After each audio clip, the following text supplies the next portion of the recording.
channel. I'm the Liquid Tongue. Let's get down to business.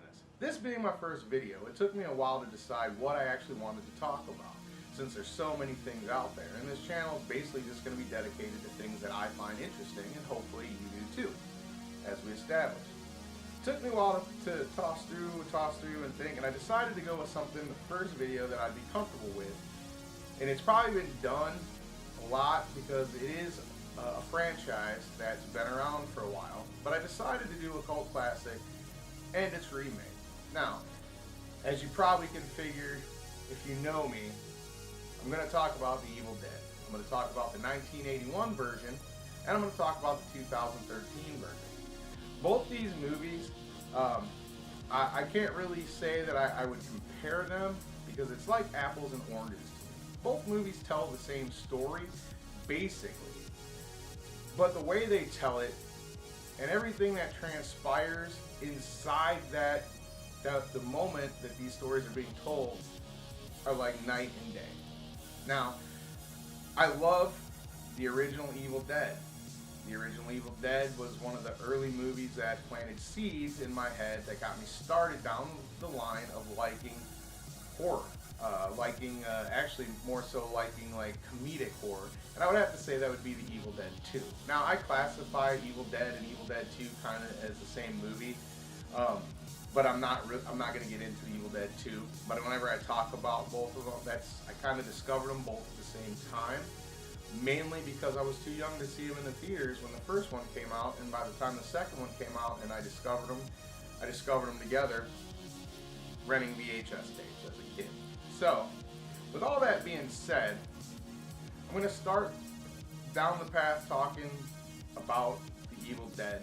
Then I'm going to talk about The Evil Dead 2013, and then I'm going to kind of come together and compare little bits and pieces of them, but not necessarily to compare them, but just to kind of go down the line where I think they do kind of touch base together, even though it's very rare that they do touch base. Now, in the 1981 version, the original, it's not really a version, I should say the original, the movie is basically starts off, you know something's going to happen because it's just the regular 1980s intro of a happy group of people, young couples, going somewhere to have a good time, party in the woods, probably have sex, probably smoke a little weed, probably drink. All the stuff that goes on in the 80s movies. During that whole time, as they're driving to go someplace, there's something that definitely is stalking them through the woods. It doesn't give you any kind of, understanding of what's going to happen, but you know something's going to happen, and there's something that's out there that's following them and that is attached to them. Now, one thing about this movie is it doesn't have the underlying funny, dark tones that you find in the second and third and the TV series that came out later. But you get a little sight into what's going to happen with the character Ash. Honestly, Ash in the first movie is kind of a dweeb. He's not really the guy that we've all come to know and love. He's not the character that everybody has put to this. That's part of the reason why there's a lot of people that get upset about the remake, is because they're so dedicated to Bruce Campbell's character that eventually evolved in this series. In this first movie, though, there is no real Ash. It's Ashley. And like I said, Ashley's kind of a dweeb. And he's out in the woods with his friends, as we know. They find a book. The book, and a tape. The tape gets played. Next thing you know, people are running around in clown face. And yes, I'm going to say clown face. I love this movie to death, and I've watched this movie and made many bonds with people over this movie, but because this movie is, yes, it's meant to be scary, and it's over the top level of gore, and the experimentation and makeup, and just the atmosphere that came out about this movie is everything you want about a good horror film. It's a type of movie you can sit back with your girlfriend and still enjoy, and she may squirm, and she may get disgusted by some of it, or you may, or whoever you're watching it with, but it's still a fun movie, okay? From the point to where the first possessions start, they do completely look like a 4-year-old that got into her mom's makeup. But the thing about it is the acting that goes with it and the way it's portrayed. It's creepy and it's brilliant, and I love it, and everybody does. That's why we love these movies. All the way down to the claymation special effects when these demons die and they vomit things. And I mean, the first time I watched this movie, I happened to do it on my pizza night. I was a kid that, we moved around a lot as a child, so I spent a lot of time watching movies and going to video stores and sitting by myself and watching movies. I made a mistake eating pizza, and everything that happens in this movie has the greens, the whites, the reds, everything else, the foam and the bubble and everything else looks like freaking pizza, when you compare it. So it wasn't exactly the best meal to eat with it.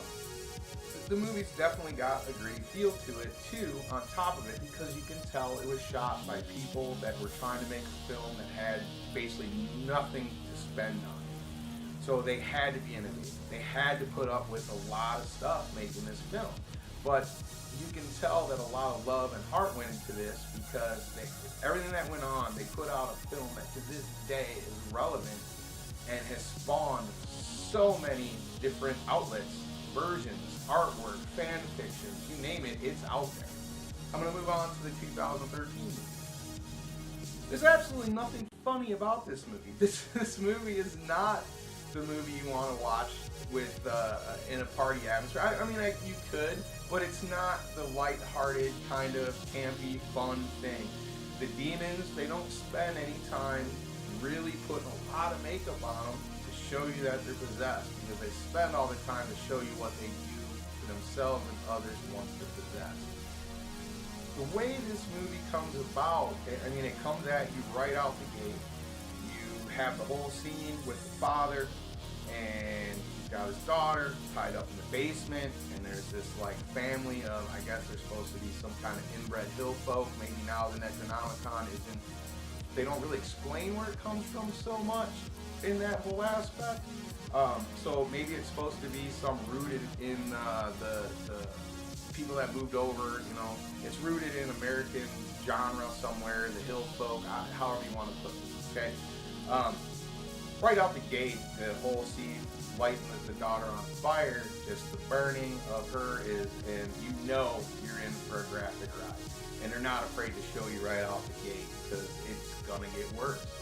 And by worse, I don't mean in a bad way, but worse, I mean in a way that it definitely takes you on a very uncomfortable journey right from the get-go. It's a very dark and ominous beginning where you have a bunch of people that are out in the woods not to have a good time. They have a friend that's a junkie that needs to be detoxed. And they've been through it a bunch of times, and they know that she goes any way she can to get out of it once she's made the decision.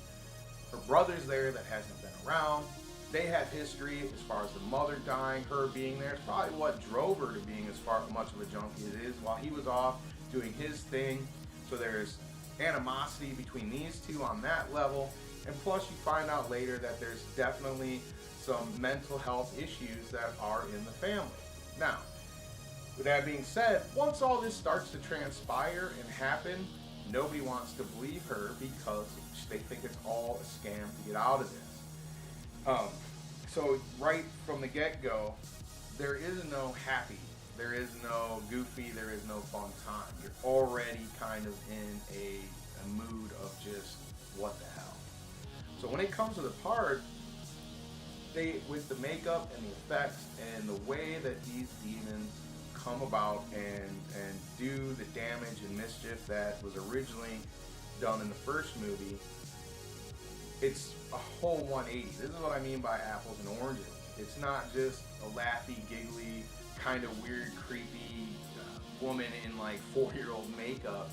I mean, when these demons come out and they're cutting their faces open, splitting tongues, the point where the guy gets stabbed in the face repetitively with the needle through his glasses, and he pulls that piece out. It's you can feel it from the point A to point B. This movie takes you on a ride that not only are you mentally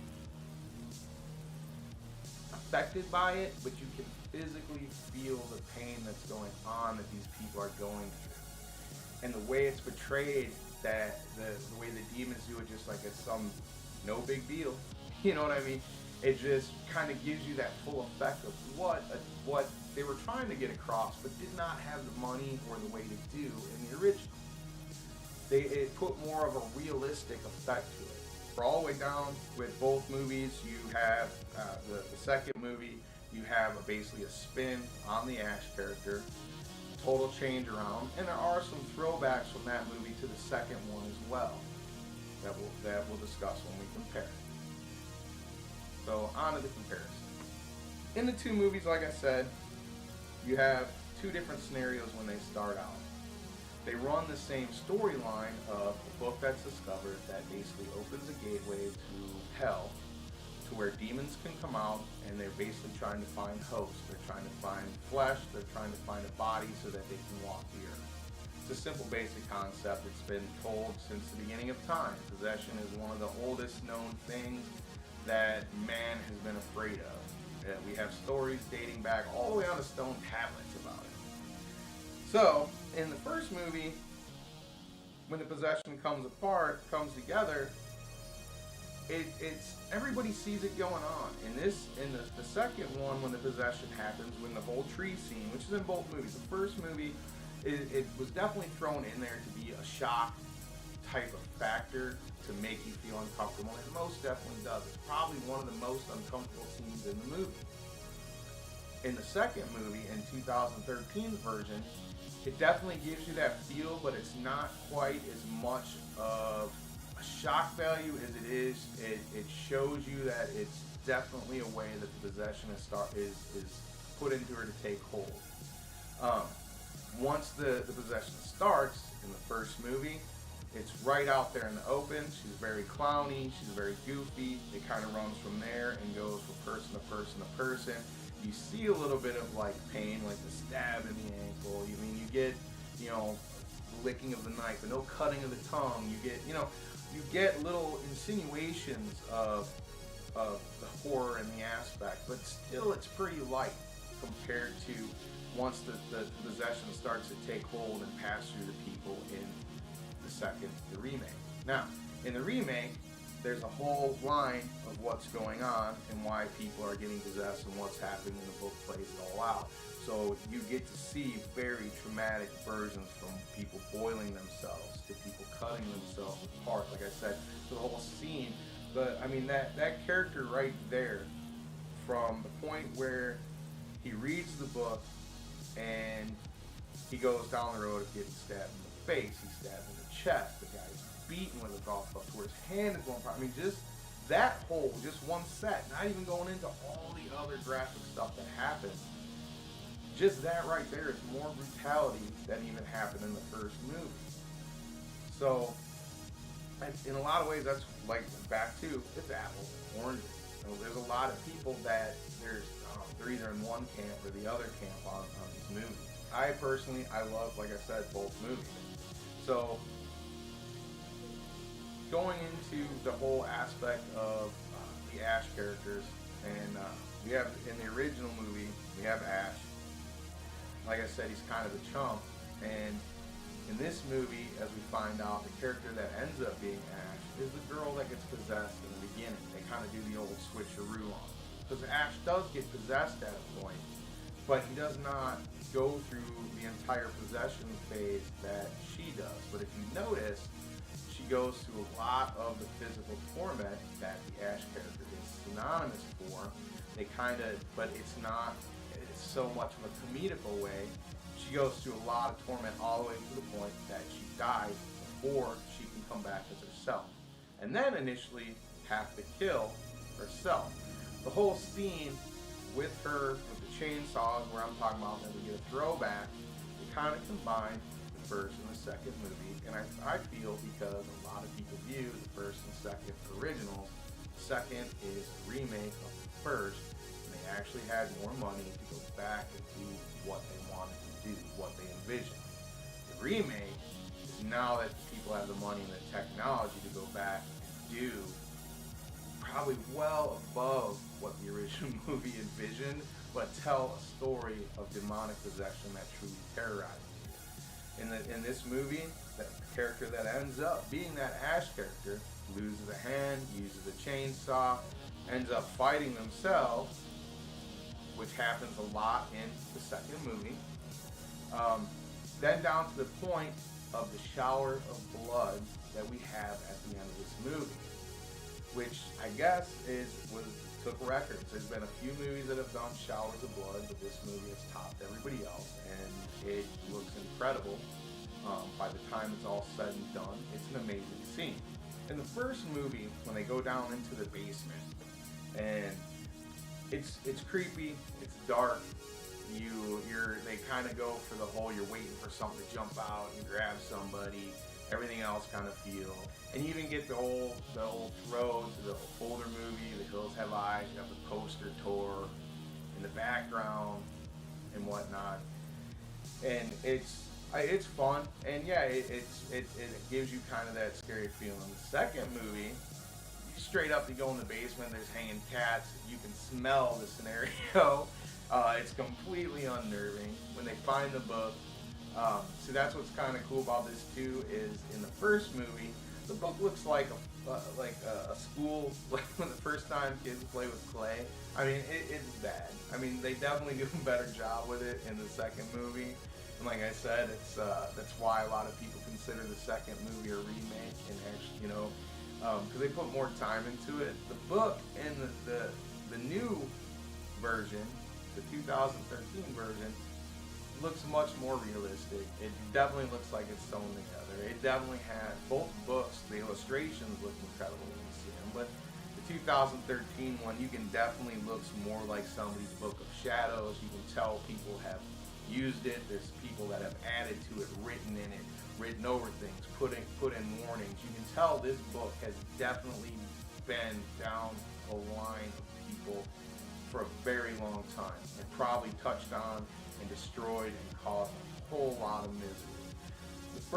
The first movie, I mean, you get the ominous feeling when you see the drawings and the pages and everything else, but yeah, it looks like someone slapped it together with Play-Doh. It's horrible, but I still love it. That's what's so great about these movies.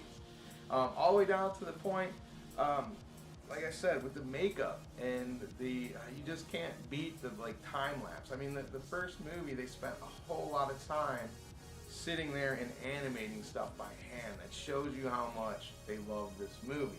And that does not take away from the fact in the second movie that the effects were a lot easier for them to do as far as today's technology, a budget, everything else.